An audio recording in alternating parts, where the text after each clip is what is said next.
Bonjour à tous, bonjour chers compatriotes. Donc là nous sommes en direct de l'ambassade du Gabon pour la 8e semaine consécutive. Le peuple est toujours mobilisé pour réclamer sa victoire et le départ d'Ali Bongo. Et l'argent du Gabon est en train d'être dépensé pour l'organisation de la CAN. Nous avons en face de nous Monsieur Thierry Mouyema, ancien capitaine de l'équipe nationale du Gabon, ancien entraîneur des Panthères du Gabon, l'équipe nationale. Donc il a quelque chose à nous dire à propos de l'organisation de la Coupe d'Afrique des Nations au Gabon. Nous vous écoutons. Oui, les Gabonais de la Résistance, merci déjà pour cette opportunité.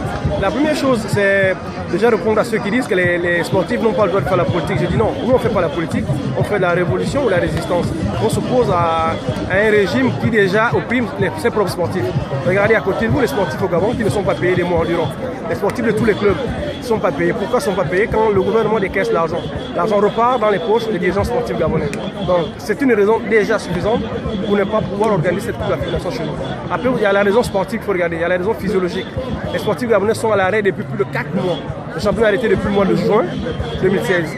Et la CAN se déroule au mois de janvier. Alors, entre juin et janvier, les garçons sont au repos en ce moment. Ils n'ont pas repris. Pour ceux qui ont repris, il leur faut minimum 7 semaines de préparation. Ça, c'est seulement pour sélectionner les locaux. Maintenant, quand vous avez cette réflexion, on ne peut pas l'avoir chez nous. L'autre raison, elle est économique. Pourquoi organiser une CAN quand les raisons économiques ne sont pas réunies? Les Gabonais ne sont pas scolarisés, il n'y a pas de conditions d'accueil dans les hôpitaux, donc on ne peut pas jouer au football chez nous. Et puis à côté, il y a la raison post-électorale. Il faut remarquer que les Gabonais, au jour d'aujourd'hui, cherchent les membres de leur famille, cherchent des morts. On n'a même pas encore enterré, c'est là qu'on doit célébrer. Parce que le football, c'est une célébration, c'est une fête. Je sais de quoi je vous parle. La CAN, c'est une compétition qui réunit les peuples africains qui sont là pour célébrer le jeu, le fair play. Et là, le peuple gabonais est en deuil. Alors, on va organiser une CAN sur notre sol. Qui va jouer? Qui va les célébrer? C'est pas possible. L'une des raisons, l'autre raison, c'est les terrains qui ne sont pas prêts. Où allons-nous jouer cette CAN?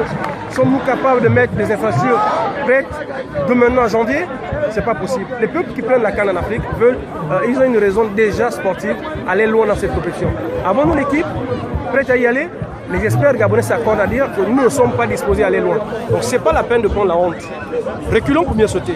Préparons-nous, restructurons notre équipe nationale, restructurons déjà notre État avec un président démocratiquement élu, un gouvernement légitime, les Gabonais se reconnaissent tous déjà, et à ce moment nous travaillerons sur les bases, nous remettrons une politique sportive, une politique de formation.